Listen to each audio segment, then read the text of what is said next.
पर प्रसंग के अनुसार जब कोई चुनौती आती है, जब अपमान होता है, तब उसका प्रतिकार करने के लिए भी हिंदू वैसे ही इकट्ठा होते हैं जैसे हनुमान जी होते थे, जैसे वानर सेना होती थी, जिससे जो कोई भी मुसलमान वहाँ इबादत करने जाए वो बुतों पर पैर रख के जाए। तो इरादा मस्जिद बनाने का नहीं था, इरादा एक ऐसी चीज़ बनाने का था जो लगातार और हमेशा हिंदुओं को अपमानित करती रहे, उनको ये ध्यान दिलाती रहे कि तुम हार गए हो, परास्त हो गए और हम तुम्हारे ऊपर राज करते। तलाक के संबंध में पुरुष को इतना एक तरफा अधिकार क्यों है तलाक देने का? तलाक देने के बाद में उस महिला के गुजारे के लिए पर्याप्त इंतजाम क्यों नहीं होने चाहिए? कि निष्ठा हिंदुत्व के प्रति है, निष्ठा राष्ट्रीयता के प्रति है, और इस राष्ट्रीयता के हम प्रहरी होकर खड़े हैं। तो जहाँ कहीं भी हमको कुछ सुझाने चेताने की जरूरत लगती है। नमस्कार, मेरा नाम है प्रशांत कौशिक और आप देख रहे हैं नज़र टुडे।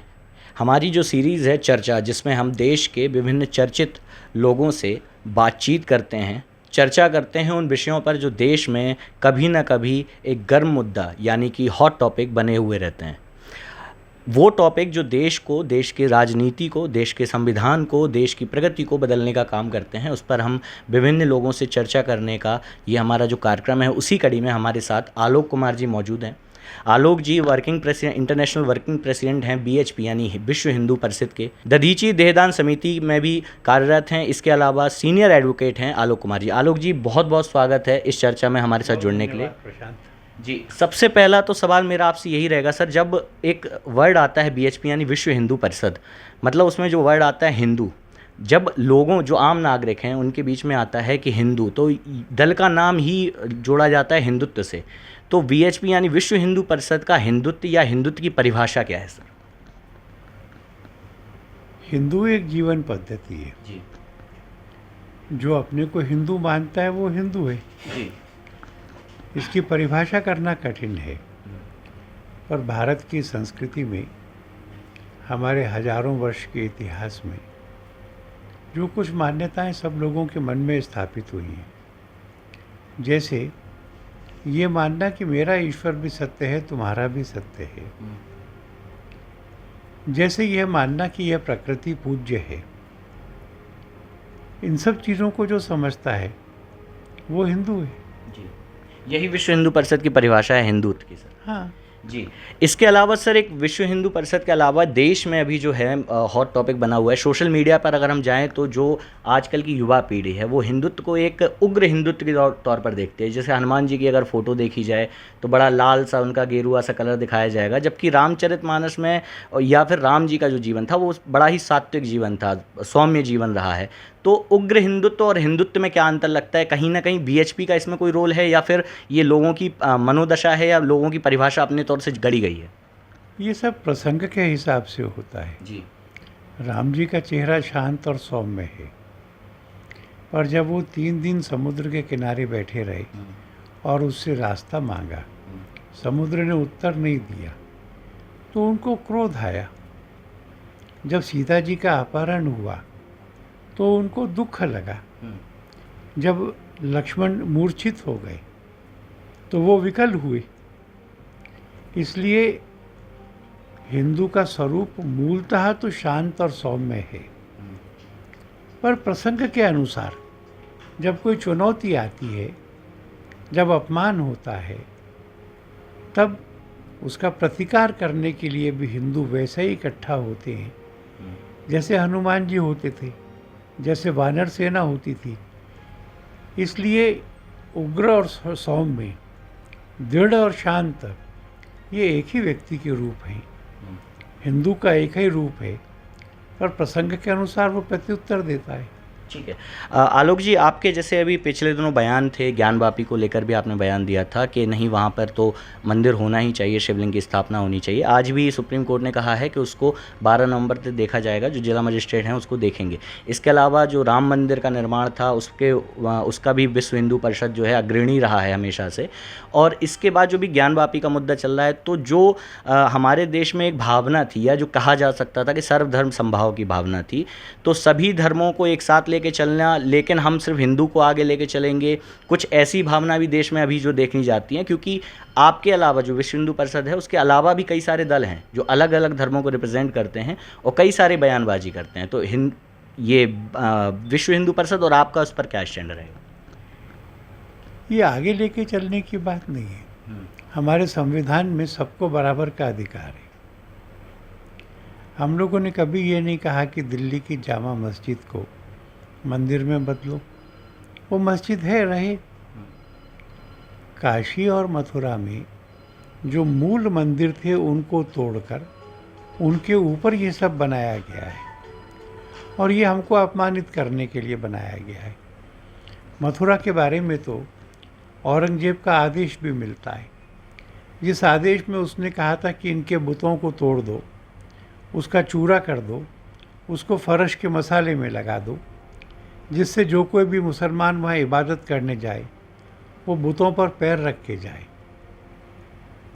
तो इरादा मस्जिद बनाने का नहीं था, इरादा एक ऐसी चीज़ बनाने का था जो लगातार और हमेशा हिंदुओं को अपमानित करती रहे, उनको ये ध्यान दिलाती रहे कि तुम हार गए हो, परास्त हो गए और हम तुम्हारे ऊपर राज करते हैं।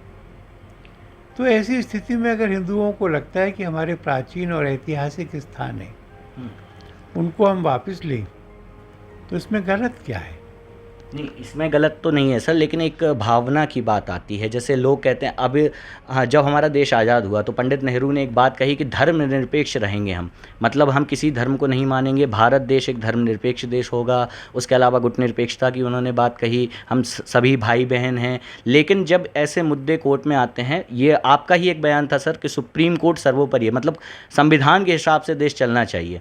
लेकिन जब संविधान की बात आती है तो ओवैसी साहब का बयान आता है कि हिजाब के हिसाब से हम चलेंगे, समानता के अधिकार भी संविधान में दिए हुए हैं, लेकिन हिंदू लॉ अलग है, मुस्लिम लॉ अलग है। तो ये जो कॉन्ट्राडिक्शन देखने को मिलता है हमारे संविधान में भी और लोगों के नज़रिए में भी, कि हम अगर हिजाब का मुद्दा है या 3 तलाक का मुद्दा है तो हम मानेंगे मुस्लिम लॉ को, लेकिन बाकी फिर संविधान को मानेंगे। तो ये जो कॉन्ट्राडिक्शन देखने को मिलता है वो कैसे? हमारे व्यवहार में नहीं है प्रशांत जी। जैसे मथुरा पे और काशी पे हम आंदोलन नहीं कर रहे, कुछ लोगों ने मुकदमे दायर किए, वो मुकदमे लड़े जा रहे हैं, कोर्ट फैसला करेगी, कोर्ट का फैसला सब लोग स्वीकार करेंगे जी। इसलिए विश्व हिंदू परिषद ने घोषणा की है कि काशी और मथुरा को लेने की जो हमारी मांग है, नंबर 1 संविधान के अंतर्गत होगी, संवैधानिक साधनों से होगी, शांतिपूर्ण होगी। इसलिए हम तो उस दायरे से बाहर जाने का नहीं सोचते।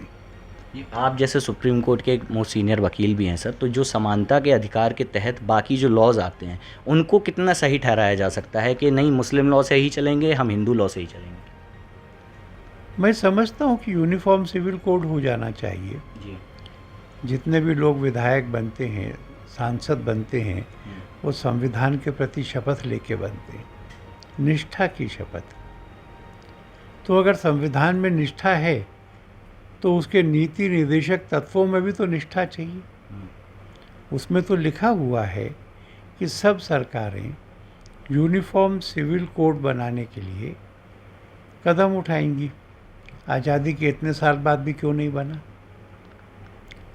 महिला और पुरुष की समानता का अधिकार चिल्लाकर ये कह रहा है कि एक पुरुष की एक ही पत्नी होनी चाहिए जी।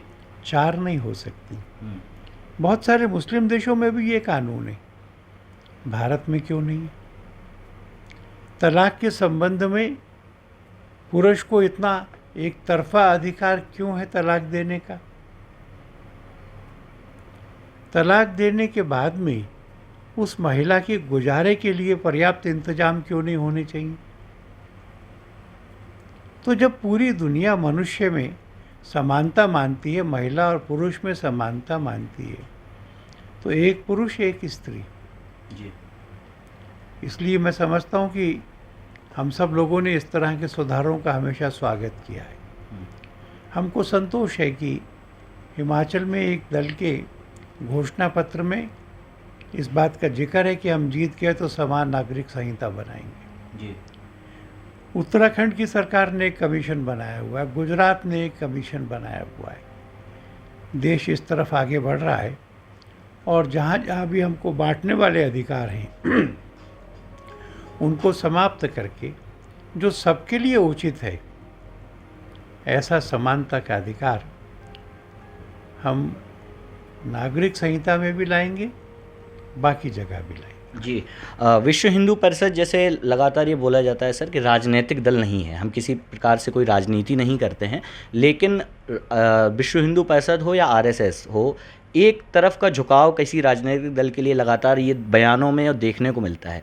तो क्या वो इसलिए है कि आपके काम जो रहते हैं, जो आप जिस प्रकार की भावना रखते हैं या जो आपके एजेंडेज रहते हैं विश्व हिंदू परिषद के, उसकी तरफ वो दल ज़्यादा कार्यरत है या फिर किसी और प्रकार की कोई बात है आपकी?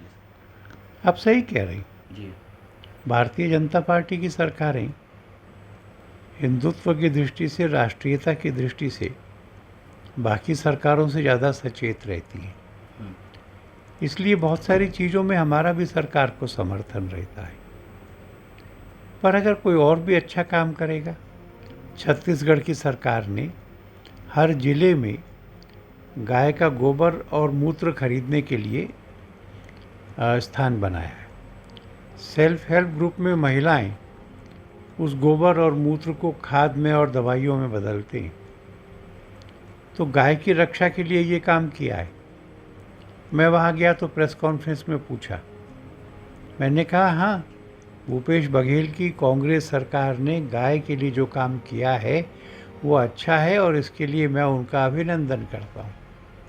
समय समय पर ये भी देखा गया है कि जो कार्य आपको भारतीय जनता पार्टी के ठीक नहीं लगते हैं, उनके खिलाफ भी आपकी बयानबाजी आती है, बयान वगैरह दिए जाते हैं आपकी तरफ से? बयान भी देते हैं, लड़ भी लेते हैं। जी ये क्योंकि निष्ठा हिंदुत्व के प्रति है, निष्ठा राष्ट्रीयता के प्रति है और इस राष्ट्रीयता के हम प्रहरी होकर खड़े हैं। तो जहाँ कहीं भी हमको कुछ सुझाने, चेताने की ज़रूरत लगती है, हम करते हैं। जी तो राष्ट्रीयता में एक बात आती है सर, जो आपने बात कही हिंदुत्व की, तो हिंदुत्व में आता है कि बहुत सारे दल ऐसे हैं, जैसे मैं किसी का नाम लेता हूं तो बसपा का अगर हम नाम लें या चंद्रशेखर की अभी पार्टी है, वो कहते हैं कि विश्व हिंदू परिषद आरएसएस हिंदुओं को तोड़ने का काम कर रही है, जातियों में बांट देती है। सवर्णों के लिए विश्व हिंदू परिषद है, सवर्णों के लिए आरएसएस है, लेकिन दलित हमारे साथ आ जाएं और वो जो दलित हैं उनको वो हिंदू नहीं मानते हैं। इस प्रकार की जो बातें उठती हैं, क्या बसपा ने तिलक तराजू तलवार इनको मारो जूते चार ये नारे नहीं लगाए थे? और चुनाव के दिनों में जातियों के सम्मेलन बसपा नहीं करती क्या? क्या कांग्रेस ने अपनी सारी राजनीति में जातियों का विचार करके काम नहीं किया? क्या समाजवादी पार्टी मुख्य रूप से यादवों की पार्टी या कोई जाटों की पार्टी? ऐसा नहीं होता। विश्व हिंदू परिषद में तो ऐसा आपने कभी नहीं सुना होगा। हमें तो पता भी नहीं होता कि कौन क्या है। हिंदू के नाते हम सब इकट्ठा हैं। जी तो तोड़ने वाली ताकत वो है, जोड़ने वाली ताकत हम है। मतलब ये कहना उचित होगा कि आप लोग जो हैं वो सभी धर्मों, मतलब सिर्फ हिंदू धर्म के अलावा भी और धर्मों से भी बैर लिए बिना अपने हिंदुत्व को बढ़ाने की प्रेरणा रखते हैं कि हिंदुत्व हमारा आगे आए, देश की प्रगति में काम दे। बिल्कुल, यही आपका एजेंडा है। हाँ। ठीक है। इसके अलावा सर एक बात आती है, मैं आपसे पूछना चाह रहा था, अभी EWS रिजर्वेशन को जो है वो लागू किया गया, सुप्रीम कोर्ट की तरह से पास किया गया, उस पर आपका क्या विचार है? क्योंकि बहुत सारे दलित जो हैं हिंदू में भी, उनका ये कहना था, OBC वर्ग का, SC वर्ग का, कि हमारे साथ छल कर दिया गया है, हमारे रिजर्वेशन को कम कर दिया गया है, सवर्ण गरीब सवर्णों को आरक्षण देने की बात जो उठी थी। तो एज अ लॉयर आप इसको किस प्रकार से देखते हैं? मेरी जहाँ तक जानकारी है, और वो जानकारी सही है, कि EWS के आरक्षण के लिए scheduled caste, scheduled tribe, OBC इनमें से किसी भी वर्ग का आरक्षण कम नहीं किया गया है। उनका आरक्षण वैसे के वैसा रखता हुए एक और आरक्षण जोड़ लिया गया है। सुप्रीम कोर्ट ने इसका पटाक्षेप कर दिया है। उसका निर्णय सबने मानना चाहिए। ठीक है।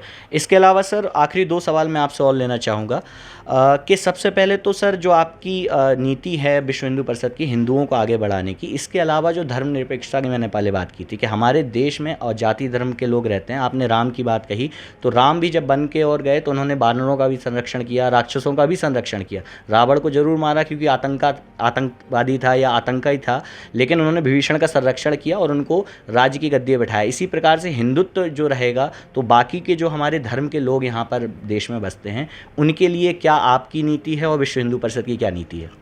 जैसा आपने कहा वैसे ही है जी। पाकिस्तान इस्लाम के नाम पे अलग देश बना, पर भारत की संविधान सभा ने सर्वसम्मति से भारत को धर्मनिरपेक्ष माना और सब जाति धर्मों के लोगों को बराबर के अधिकार दिए। ये हिंदुओं का स्वभाव है। इसलिए आगे भी माइनॉरिटीज़ को संविधान में जो समानता का अधिकार दिया गया है वो बराबर बना रहेगा। हम सब लोग इस बात पर एकमत है कि धर्मनिरपेक्षता का मतलब ये नहीं है कि कोई धर्म नहीं। इसका मतलब है कि सरकार किसी धर्म का प्रचार नहीं करेगी, सबको बराबर मानेगी, तो सब लोग रहें, खुशी से रहें, रहते हैं। तो सर सरकार के अगर प्रधानमंत्री जाते हैं राम मंदिर का शिलान्यास करने जाते हैं, ओवैसी साहब उस पर यही बोल देते हैं कि उनको नहीं जाना चाहिए, तो आपका बयान भी उस पर आ जाता है। क्या ओवैसी मस्जिद जाना बंद कर देंगे धर्मनिरपेक्ष होने के लिए? प्रधानमंत्री हिंदू हैं, वो जाते हैं, सब अपने अपने धर्म का पालन करते हैं, राजकाज में उसको रास्ता नहीं, उसको नहीं आने देते। ठीक है। आखिरी सवाल मैं आपसे लेना चाहूँगा सर, जैसे कि हिंदुत्व की बात तो लगातार इस देश में चल रही है, ज्ञानवापी पे फैसला भी आएगा, उसके लिए भी लगा हुआ है, तो अब आगे की जो आपकी काशी की तैयारी रहेगी, उसके बाद विश्व हिंदू परिषद किस प्रकार से हिंदुओं को और देश को आगे बढ़ाने का काम करेगा आपके नज़रिए से? हम केवल मंदिरों की चिंता नहीं कर रहे हैं जी, हम सेवा के भी बहुत सारे काम चला रहे हैं। हम पूरे समाज को सोशली इंटीग्रेट कर रहे हैं। हम अनुसूचित जाति जनजाति के लोगों को उनका कौशल बढ़ाकर, शिक्षा बढ़ाकर, उनके स्वास्थ्य की चिंता करके, रोजगार की चिंता करके सब समाज के साथ वो आएँ, इसका प्रयत्न कर रहे हैं।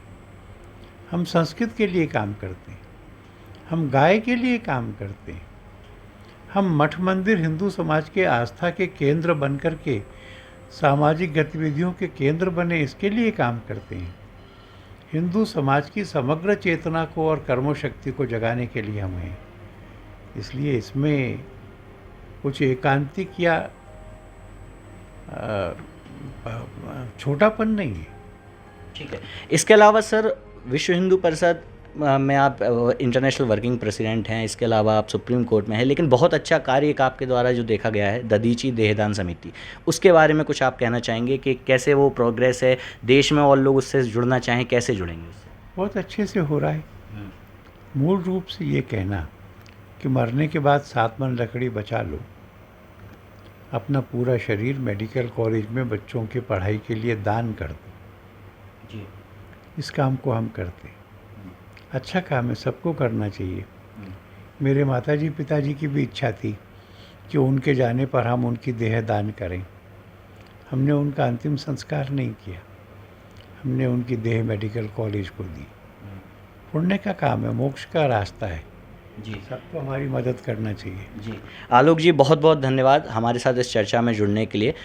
International working president Alok Kumar ji हमारे साथ थे। सभी विषयों पर हमने उनसे चर्चा की और ऐसे ही लगातार हम देश के चर्चित व्यक्तियों के साथ जुड़ते रहेंगे, आपके पास उनके विचार लाते रहेंगे और आपके भी जो सवाल रहेंगे उन लोगों से पूछने का काम करेंगे। आलोक जी बहुत बहुत धन्यवाद अपना कीमती समय देने के लिए। धन्यवाद Prashant. Thank you so much.